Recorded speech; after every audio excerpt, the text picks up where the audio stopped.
प्रिय विद्यार्थियों, आप सभी का एसवी की ऑनलाइन क्लासेज में स्वागत है।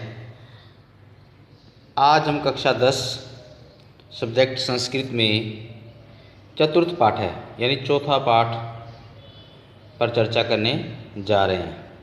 पिछली वीडियो में हमने लेसन 3 के क्वेश्चन आंसर व हिंदी अनुवाद किया था। मुझे पूर्ण विश्वास है कि सभी बच्चों ने अपना गृह कार्य कंप्लीट कर लिया होगा। 3 लेसन तक सभी बच्चों ने अपना गृह कार्य कंप्लीट कर लिया होगा। आज मैं आपको चतुर्थ पाठ पढ़ाने जा रहा हूँ। चतुर्थ पाठ जो है वो अभिज्ञान शाकुंतलम एक नाटक है, महाकवि कालिदास की जो रचना है, सर्वश्रेष्ठ रचना है, उसके अंदर से इसके संपादित अंश लिए गए हैं। महाकवि कालिदास संस्कृत साहित्य के सर्वश्रेष्ठ कवि हुए थे। उन्होंने 7 ग्रंथों की रचना की थी। उन्होंने 3 नाटकों की भी रचना की थी। उन 3 नाटकों में से अभिज्ञान शाकुंतलम उनका सर्वश्रेष्ठ नाटक है। तो उसी नाटक में से ये पाठ लिया गया है। तो आइए शुरू करते हैं। चतुर्थ पाठ है यानी चौथा पाठ। अभिज्ञान शाकुंतलम न केवल महाकवि कालिदासस्य अपितु संस्कृत साहित्यस्य अपि सर्वश्रेष्ठा रचना अस्ति। अभिज्ञान शाकुंतलम न केवल महाकवि कालिदास की बल्कि संस्कृत साहित्य की सर्वश्रेष्ठ रचना है। यथा च केनापि, जैसा कि केनापि किसी कवि ने कहा है कि अभिज्ञान शाकुंतलम न केवल महाकवि कालिदास की बल्कि संस्कृत साहित्य की भी सर्वश्रेष्ठ रचना है। यथा च केनापि, जैसा कि किसी कवि ने भी कहा है, काव्येषु नाटकम रम्यम, काव्यों में नाटक रमणीय हैं, तत्र रम्या शाकुंतलम, और वहाँ शाकुंतला रमणीय हैं। अर्थात कहने का मतलब, कवि का कहने का मतलब है काव्यों में नाटक रमणीय हैं और नाटकों में अभिज्ञान शाकुंतलम रमणीय हैं। अब प्रस्तुत नाट्यांश शाकुंतलस्य सप्ताङ्कान्त उद्धृत संपादितांश अंश अस्ति। प्रस्तुत नाट्यांश अभिज्ञान शाकुंतलम के सप्तम अंक से संपादित है। दानवे सह कृते युद्धे इंद्रस्य विजयान्तरम इंद्रपुरी अमरावतीत प्रत्यागच्छन् राजा दुष्यंत मार्गे महर्षि मारीचस्य आश्रमे विश्राम करोति। दानवों के साथ सहमिसा, हमेशा सह के योग में हमेशा तृतीय व्यक्ति का प्रयोग होता है। यहाँ पे दानवों बहुत से बहुवचन है। दानवों के साथ युद्ध में इंद्र की विजयांतरम यानी विजय के बाद इंद्रपुरी यानी अमरावती से प्रत्यागमन लौटते समय राजा दुष्यंत मार्ग में महर्षि के आश्रम में विश्राम करता है। यानी दानवों के साथ युद्ध करने पर इंद्र की विजय के बाद इंद्रपुरी अमरावती से लौटते समय राजा दुष्यंत मार्ग में महर्षि मारीच के आश्रम में विश्राम करता है। तत्र बालकस्य, वहाँ बालक की सर्वदमन, बालक का नाम है सर्वदमन। सिंह शिशु यानी शेर के बच्चे के साथ खेलते हुए क्रीड़ा व्यवहार और चंचलता चैमिस और दृश्य देखकर तस्य उसके मन में बालकम इस बालक की ओर स्वाभाविक आकर्षण उत्पन्न होता है। वहाँ बालक सर्वदमन की सिंह शिशु के साथ क्रीड़ा व्यवहार और चंचलता को देखकर उसके मन में बालक के प्रति स्वाभाविक आकर्षण उत्पन्न होता है। सने धीरे धीरे वार्तालाप प्रसंग बातचीत के प्रसंग से तस्य विश्वास भवति, उसे विश्वास होता है। यत इसकी सर्वदमन है कि सर्वदमन तस्य उसका पुत्र एमिस ही है। यानी बातचीत यानी वार्तालाप धीरे धीरे बातचीत के प्रसंग से उसे विश्वास होता है कि सर्वदमन उसी का पुत्र ही है। इत्थम कविनाम इस प्रकार कवि ने अस्मिन् दृश्ये इस दृश्य में बालक से बालक की चापलता में चंचलता, दुष्यंत से और दुष्यंत की वात्सल्य यानी स्नेह का अत्यंत मनमोहक वर्णन किया है। इस प्रकार कवि ने इस दृश्य में बालक की चंचलता और दुष्यंत के वात्सल्य का अत्यंत मनमोहक रूप में वर्णन किया है। मनमोहक रूप में वर्णन किया है। पाठ का नाम है जृंशिवः सिंह दंतास्ते गणिष्यसि। तो जृंशिवः, हे शेर मुँह खोलो, मैं आपके दांतों को गिनूंगा। तो ये पाठ है। इस पाठ का अब देखो नेपथ्य एक बार पढ़ूंगा पहले संस्कृत। नेपथ्य माँ खलु चापलम करू। नेपथ्य माँ खलु चापलम करू। माँ का मत होता है मत या नहीं या मत। चापलम होता है चंचलता। कुरुमिस करो। कथम इस कैसे। गतम इस गए। एव आत्मने इसी प्रकार प्रकृति में स्वभाव को। नेपथ्य यानी पीछे से आवाज़ ध्वनि आती है। ये नाटक है, यानी नाटक है ये। क्या माँ खलु चापलम करो यानी चंचलता मत करो, चंचलता मत करो। कथम इस कैसे होता है यहाँ पे।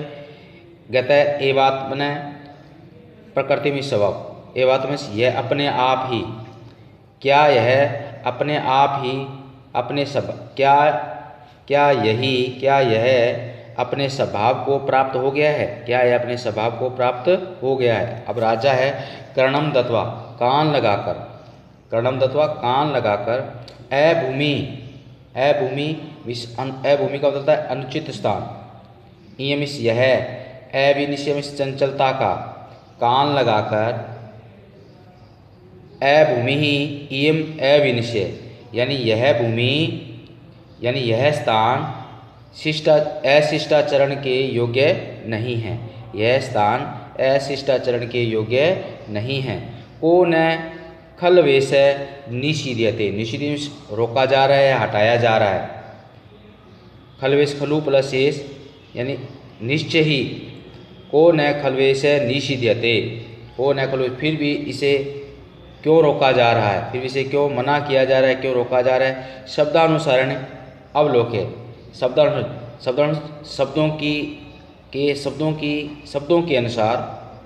के अनुसार देखकर यानी शब्दों की जहाँ से आवाज़ आ रही है वहीं देखकर यानी जैसे आवाज़ है उसको उसी तरफ देखकर सविषम आश्चर्यपूर्वक अयि को न खलु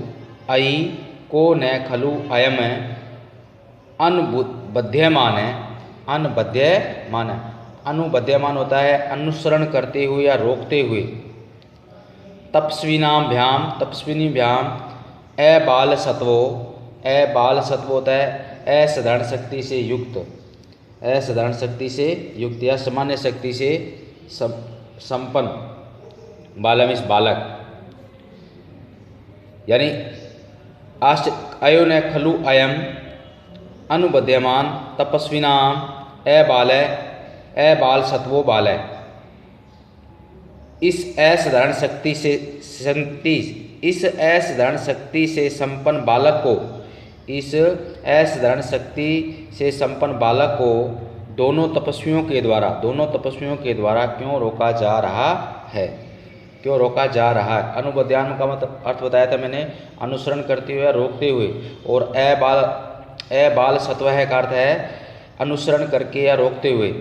तो इसमें ये कह रहा है कि अरे इस साधारण शक्ति संपन्न बालक को दोनों तपस्वियों के द्वारा क्यों रोका जा रहा है। अर्धपीत सत्वन यानी अर्ध मिस आधा ही, पीत मिस स्तन मिस दूध, पीत मिस पिया है। मातु मातुराम मर्द क्लिष्ट केसरम प्रकीर्तितम सिंह शिशु बलात्करण कसती। अर्धपित्सन होता है जिसने माँ का आधा ही दूध पिया है, और मातृम अर्धक्लिष्ट केसरम का अर्थ होता है यानी खींचने से जिसके बाल अस्त व्यस्त हो गए हों, बलात्कारेण होता है बलपूर्वक या जबरदस्ती कसती में खींच रहा है, प्रकृति में खेलने के लिए, सिंह शिशु में शेर के बच्चों के साथ। अब है अर्धपीसतनम मातु राम मर्द क्लिष्ट केसरम प्रकीर्तितम सिंह शिशु बलात्कारण कसती, यानी जिसने अपनी माता के दूध को आधा ही पिया है, तथा खींचने से जिसके बाल बिखरे हुए हैं, यानी खींचने से जिसके बाल अस्त व्यस्त हो गए हैं या खींचने से जिसके बाल बिखरे हुए हैं, प्रकृतम सिंह शिशु बलात्कारण की स्थिति, शेर के बालक को खेलने के लिए बलपूर्वक कसती में खींच रहा है, यानी शेर के बालक को यानी सिंह शावक मतलब शेर के बालक को खोलने के लिए बलपूर्वक खींच रहा है।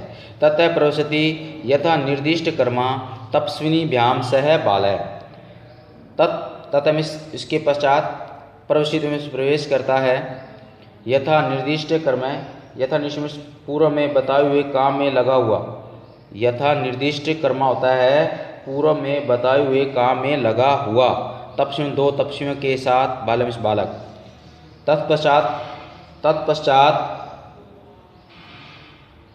तत्पश्चात पूर्व में बताए हुए कामों में लगे हुए बालक दो तपस्वियों के साथ प्रवेश करता है।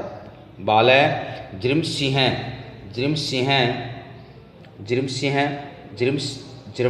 होता है मुख खोलो, सिंह में शेर, गणेश में दंता से दांतों को, और गणेश में गिनूंगा, यानी बालक बोलता है सिंह मुख खोलो मैं तुम्हारे दांतों को गिनूंगा, अब अवनीत किम नो पत्य निर्विशेषाणी सत्वानी विपकरोषि, निर्विरीत अब होता है नो अपत्य निर्विशेषी, नो पत्य तो गणेशी से गिनूंगा, और अपत्य निर्विशेषाणी का होता है संतान के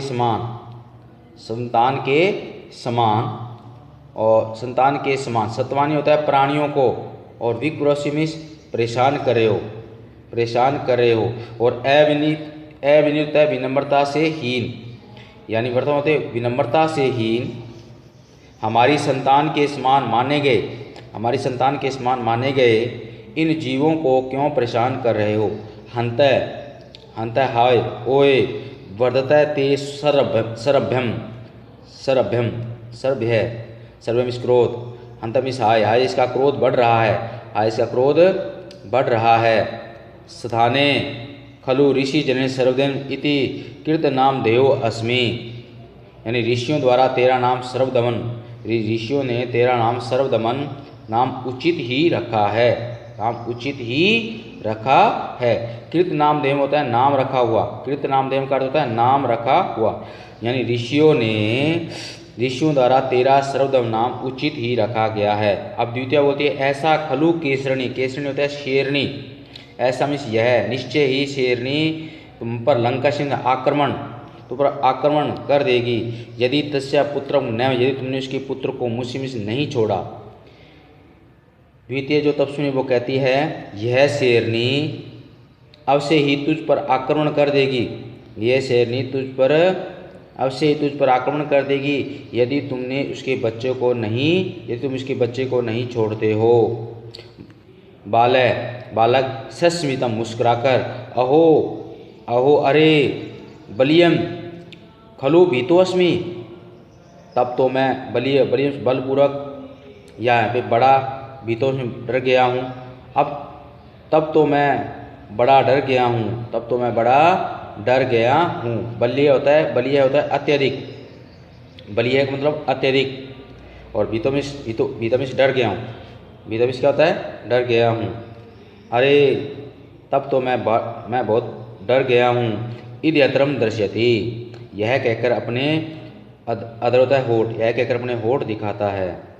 अब प्रथमा, यानी प्रथमा है पहली, वत्स पुत्र एन बाल मगेंद्रम मुचय, इस सिंह के बच्चे को, बाल मगेंद्रम सिंह, बाल मगेंद्र सिंह के शावक को, यानी इस बालक पुत्र इस सिंह के बच्चे को छोड़ दो। अपरम ते क्रीडनकम दशम, क्रीडनम खिलौना, मैं तुम्हें, अपरम दूसरा, मैं तुम्हें खेलने के लिए दूसरा खिलौना दूंगी। बाल बोलता है कुत्र कहाँ है, देहोत्रितय, देहोत्रितय तो दीजिए, देहोत्रितय इति हस्तः, तो कहाँ है तो दीजिए, कहाँ है दीजिए। इति ऐसा कहकर हाथ फैलाता है, ऐसा कहकर हाथ फैलाता है। तो प्रिय बच्चों, आज चतुर्थ पाठ का हम फर्स्ट पैरा ही रीड करेंगे। तो आप सभी बच्चे इस पैरे को घर बैठ के इस पैरे को पढ़ें, वीडियो को बार बार सुने, फिर भी अगर समझ में न आए फिर एक बार सुने, दो बार सुने, बार बार सुनते रहने से इसका हिंदी अनुवाद आपको अवश्य समझ में आएगा। यह जो पाठ है, चतुर्थ पाठ है, नाटक है। संस्कृत आपकी बोर्ड परीक्षा में इस नाटक में से संस्कृत व्याख्या आएगी, इसका हिंदी अनुवाद नहीं आता है।